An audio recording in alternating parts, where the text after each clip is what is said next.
Tu peux coucher avec une femme ce soir et te faire ghoster dès demain matin. Pourquoi? Parce que tu as peut-être eu son corps, histoire de quelques heures, mais pas encore son cœur. Et c'est là que 97% des mecs se plantent littéralement avec les femmes. Aujourd'hui, je vais t'expliquer pourquoi la connexion émotionnelle est 100 fois plus puissante que le sexe en lui-même. Comment elle fonctionne dans le cerveau d'une femme et surtout comment tu vas pouvoir créer cette connexion sans devenir un toutou ou un mec needy. On va parler biologie, psychologie féminine, psychologie évolutionniste aussi, et je vais te donner 5 stratégies concrètes pour que la prochaine fille que tu séduis soit complètement accro à toi. La 4e stratégie que je vais te donner est la plus puissante à mettre en place, donc reste bien jusqu'à la fin pour la découvrir. On attaque tout de suite avec la partie 1 de cette vidéo, pourquoi le sexe ne suffit pas. Tu connais sûrement cette situation, tu abordes une fille en public, en soirée, ou tu rencontres une fille sur une application de rencontre, peu importe, tu arrives à prendre son numéro, tu arrives à décrocher un date avec elle, le date se passe bien, tu arrives à la ramener chez toi ou aller chez elle, tu arrives même peut-être à conclure avec elle, à coucher avec cette fille, elle te plaît, tu es content, mais le lendemain matin, quand tu lui envoies un message, plus rien, silence radio, elle ne te répond même plus. Quand tu vas chercher à la revoir, elle te sortira gentiment une excuse pour te dire que finalement, il n'y a pas eu ce petit truc entre vous deux qui va la pousser à te revoir. Et tu te demandes sans doute, mais qu'est-ce que j'ai fait de mal? Pourquoi cette fille ne veut tout simplement pas me revoir alors qu'elle avait l'air de prendre du plaisir quand on a couché ensemble? Qu'est-ce qui s'est passé concrètement? La réponse est simple, tu n'as rien laissé derrière toi. Aucune trace émotionnelle, aucune connexion émotionnelle. Et donc, la fille, elle n'a pas réellement envie de te revoir. Elle a passé un bon moment au lit, sexuellement, mais pour construire quelque chose avec toi, il manque ce petit truc. Le sexe, c'est facile en réalité, mais ce qui compte vraiment, c'est ce qui reste après. Ce qui reste, c'est ce qu'elle ressent quand elle pense à toi. Une femme peut très bien se dire « Ok, ce mec-là, il est bon au lit. Ok, ce mec-là, j'ai pris du plaisir, j'ai passé une bonne soirée, mais est-ce que j'ai réellement envie de le revoir ?» Là où dans ta tête, si le sexe a été suffisamment bien et que tu as passé une bonne soirée avec cette fille, ça suffira pour te donner envie de la revoir. Mais pour les femmes, c'est un petit peu plus complexe que ça. Elle ne va pas juger uniquement ta qualité de performance au lit, mais tout un tas de choses, comme la quantité d'émotions qu'elle a ressenties en ta présence, et ça lui montrera en réalité si elle a envie ou pas de te revoir par la suite. Dans cette deuxième partie, je vais te donner le secret biologique que tu vas devoir créer chez une femme. L'hormone numéro 1 à faire ressentir si tu veux rendre n'importe quelle femme accro à toi, même si tu as déjà couché avec elle. Avant d'attaquer cette deuxième partie, j'ai créé un guide où je t'ai rassemblé 13 signes prouvés scientifiquement qu'une femme est intéressée par toi. Si tu repères quand tu es en interaction avec une fille un seul de ces signes, alors tu peux foncer tête baissée, je t'en reparle plus en détail à la fin de cette vidéo, mais si ça t'intéresse, tu peux charger un nouvel onglet et cliquer sur le premier lien dans la description pour le télécharger. Quand une femme se sent vue, écoutée, comprise, son cerveau va libérer de l'ocytocine. L'ocytocine, c'est l'hormone du lien, l'hormone de l'attachement. C'est la même hormone qu'une mère va libérer quand elle tient son bébé dans ses bras. C'est pour te dire à quel point cette hormone est très puissante. Tu veux qu'elle devienne accro à toi, tu veux qu'elle ait envie de rester, tu veux qu'elle ait envie de te revoir même après avoir couché avec toi, alors il va falloir s'arranger pour lui faire libérer de l'ocytocine. Ne cherche pas à la séduire avec ton torse, ton statut, ton nombre d'euros que tu as sur ton compte en banque, mais cherche plutôt à créer une sécurité émotionnelle, une connexion émotionnelle tellement forte qu'elle ne pourra plus se passer de toi. Et ce, même si tu n'as pas été très compétent quand tu as couché avec elle pour la première fois. Parce que le sexe, au fil de la relation, ça va s'améliorer. Une femme peut très bien coucher avec un homme et le sexe s'est pas trop bien passé, mais elle ne va pas uniquement te juger à ça. Elle pourra quand même vouloir te revoir, chercher à te revoir si tu as suffisamment créé de connexion, si tu as suffisamment fait libérer de l'ocytocine, même si le sexe n'était pas fou. A l'inverse, si le sexe avec elle était super bien, mais que tu n'as pas su lui donner cette connexion émotionnelle, alors elle ne cherchera même pas à te revoir. L'hormone que tu vas lui donner quand tu couches avec elle, quand tu flirtes avec elle, quand tu la séduis, c'est la dopamine. La dopamine, c'est une hormone court terme, c'est un shoot court terme. L'ocytocine, elle, c'est ce qui crée un attachement durable, c'est une hormone long terme. En réalité, il faut un petit peu des deux hormones, mais l'ocytocine est 100 fois plus puissante que la dopamine. La dopamine, c'est un petit peu ce que tu ressens quand tu manges une barre chocolatée ou quand tu as une notification Tinder qui apparaît sur ton téléphone. C'est une hormone qui va te donner du plaisir à court terme. Et quand tu couches avec une femme, c'est exactement ce que vous allez ressentir tous les deux, de la dopamine. Mais pour que la fille cherche à te revoir après le sexe, même si celui-ci a été bien ou pas, il faut lui faire libérer de l'ocytocine. Je vais te donner un exemple concret. Je vais te raconter une histoire dans cette troisième partie. Une fille que je connaissais, une amie à moi, on va l'appeler Laura. Elle sortait avec un mec parfait sur le papier. Un mec beau, musclé, riche, bonne manière, une belle voiture. Le cliché du mec alpha, le cliché du mec dans 50 nuances degrés qui avait tout parfaitement sur le papier. Eh bien, au bout d'un mois de relation avec ce mec-là, ma pote le quitte littéralement. Pourquoi ? Parce que elle me disait, j'avais l'impression de sortir avec un mannequin, zéro émotion. Même quand je lui confiais mes peurs, j'avais l'impression de parler à Siri. J'avais l'impression de parler à Terminator, à un robot. Et 2 mois plus tard, elle sort avec un mec plus banal, entre guillemets, sur le papier. Pas d'abdos, pas de grosse voiture, pas de mec parfait, mais un mec qui, au contraire, a su lui faire créer des émotions. Là, elle est devenue accro.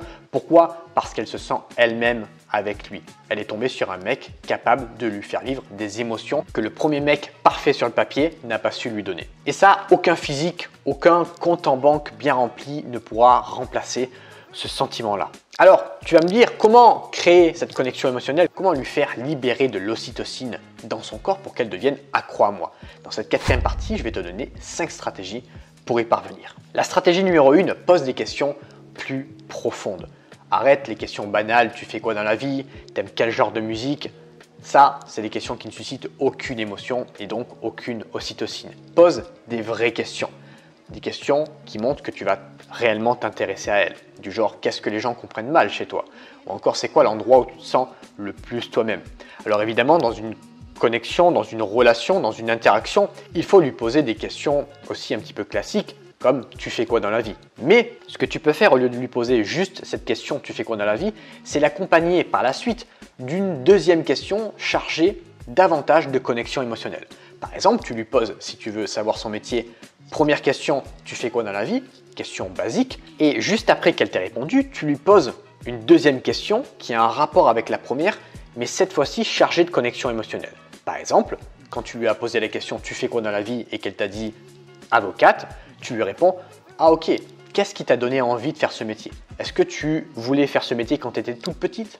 Et en fait, ce qui va se passer, c'est que là, tu vas créer un lien profond parce que quand tu vas lui poser ce genre de questions, elle va aller chercher dans sa tête son passé. Elle va aller chercher son enfance. Ah, est-ce que quand j'étais enfant, je voulais faire ça? Qu'est-ce que je voulais faire quand j'étais petite? Et du coup, elle va se projeter dans son passé et elle va réfléchir à la question que tu lui as posée plutôt que de te donner une réponse classique comme par exemple « Ah ben je suis avocate ». Là, elle va créer du lien avec toi. Ça désarme littéralement une femme et elle se dit « Waouh, ce mec-là ne cherche pas à m'impressionner, il cherche à me comprendre ». Et les émotions qu'elle va ressentir quand elle va aller chercher dans son passé ou quand elle va réfléchir à la réponse qu'elle va pouvoir t'apporter, elle va directement les relier à toi. Stratégie numéro 2, résonne avec ses émotions. Elle te dit « Je suis crevé, le taf me tue en ce moment ». Ne réponds pas « Ah ouais, dur ». Dis-lui plutôt « Tu sembles à bout, tu as l'impression de tout porter toute seule, non ?» Et comme ça, tu montres que tu t'intéresses réellement, encore une fois là, à elle. Tu ne cherches pas à lui apporter une solution comme le ferait son psy, tu cherches à la comprendre. Tu ne réagis pas, tu raisonnes.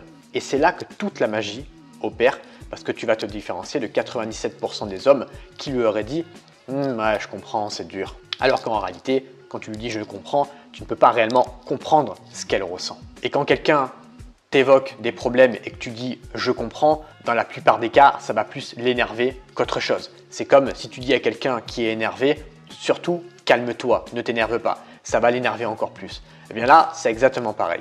Stratégie numéro 3, créer des ancres émotionnelles pour booster son niveau d'ocytocine en elle. Une ancre émotionnelle, c'est quoi? C'est par exemple un surnom marrant que vous vous donnez si vous êtes déjà dans un début de relation de couple. C'est une blague à vous deux, c'est un resto qui devient votre endroit, une musique que vous écoutez juste toi et elle. C'est des moments partagés qui deviennent des souvenirs émotionnels. Et ce qui va se passer, c'est que quand elle sera toute seule et qu'elle va revivre ces scénarios émotionnels, elle va repenser à toi. Et du coup, tu vas hanter ses pensées même quand tu n'es pas présent avec elle Et c'est là où elle cherchera à te revoir. Parce que si la fille pense à toi alors que tu n'es même pas avec elle, laisse-moi te dire un truc, c'est que c'est bon signe. C'est qu'elle est déjà un petit peu accro à toi et qu'elle a envie d'être en ta présence. Quatrième stratégie, sois là sans vouloir tout réparer. Si elle se confie sur un problème, ne deviens pas un coach de vie. Dis-lui plutôt, ça a l'air vraiment de t'avoir touché. Tu veux qu'on en parle ou tu préfères qu'on se change les idées ce soir? Ça rejoint un petit peu le point numéro 2, mais voilà, ne sois pas toujours là à vouloir trouver une solution comme si tu étais son coach personnel. Ça ne sert à rien et ça ne va pas arranger les choses. Tu vas montrer en faisant ça de la stabilité émotionnelle et la stabilité émotionnelle dans une relation est très puissante. Beaucoup plus puissante que avoir de gros muscles ou 1 million d'euros sur son compte en banque. C'est littéralement un aphrodisiaque pour les filles que tu fréquentes. Cinquième stratégie, arrête de vouloir l'impressionner à tout prix. Les femmes ont développé depuis leur plus tendre enfance un sixième sens pour voir les mecs qui cherchent à en faire des caisses juste pour les impressionner. Plus tu cherches à briller, plus tu cherches à en faire trop, moins elle se sent en sécurité, moins elle est attirée par toi. C'est un petit peu paradoxal, mais la vraie confiance, c'est de se dire « je ne suis pas là pour plaire, je suis là pour te connaître ». Et là, ça fait toute la différence. Paradoxalement, c'est vraiment ce genre d'attitude qui fait que c'est elle qui commence à te courir après. La séduction, c'est marrant, mais plus tu t'en fous d'une fille, plus elle devient accro à toi. Parce qu'elle remarque que tu ne cherches pas du tout à l'impressionner pour la séduire, que tu es simplement toi-même, entre guillemets. Ça lui montre en réalité que tu as plein d'options et que tu n'es pas prêt à tout pour cette fille en particulier. Et que si tu n'as pas cette fille, tu auras une autre fille, c'est pas très grave. Ça lui montre que tu es dans l'abondance et que tu vas pas lui courir après et être un toutou juste pour coucher avec elle ou pour sortir avec elle. Conclusion, ce qui rend un homme inoubliable, ce n'est pas son physique, ce n'est pas la quantité d'argent qu'il a sur son compte en banque, c'est comment une femme se sent à ses côtés. C'est la capacité à ce mec à donner des émotions fortes lorsqu'il est en face d'une fille.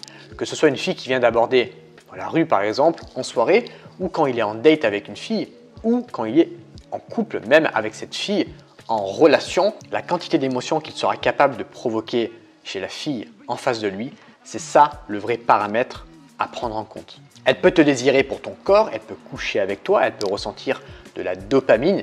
Si elle ne ressent rien, si elle n'a pas d'émotion en elle quand elle est avec toi, si tu n'as pas su lui faire libérer de l'ocytocine, alors elle ne deviendra jamais accro à toi. Elle restera avec toi que si elles se sont vues, entendues, comprises. C'est là que tu passes littéralement du statut du mec fun, beau gosse, au mec dont elle parle à ses copines en leur disant « je sais pas pourquoi mais avec lui c'est différent. Lui, j'ai envie de le revoir. » Et ça, même si le sexe n'était pas très bon la première fois. Maintenant, si tu veux aller plus loin, je t'ai créé un guide où je t'ai rassemblé 13 signes prouvés scientifiquement qu'une femme est attirée secrètement par toi. Quand tu es en interaction avec une fille, que ce soit en date, une fille que tu viens d'aborder dans la rue par exemple, si elle fait ne serait-ce qu'un seul de ces signes, alors tu peux foncer tête baissée. Ça prouve scientifiquement que la fille est attirée par toi, même si elle n'ose pas encore te le dire. Tu peux télécharger ce guide en cliquant sur le premier lien dans la description de cette vidéo. C'est 100% gratuit, tu m'inscris juste ton adresse email à laquelle tu as envie de recevoir le guide et moi je t'envoie le guide. Et si tu veux aller plus loin sur l'art de créer des bonnes conversations avec les filles, comment bien parler aux femmes, je te mettrai une vidéo à l'écran, je t'invite à aller la voir, elle va t'apporter un maximum de valeur et à la fin de cette vidéo, tu sauras littéralement comment parler à n'importe quelle femme pour arriver à l'aide de ta conversation à leur faire susciter un maximum d'émotions et donc d'ocytocine comme on l'a vu dans cette vidéo. Moi je te remercie de m'avoir écouté, je te dis à bientôt, c'était Ludo.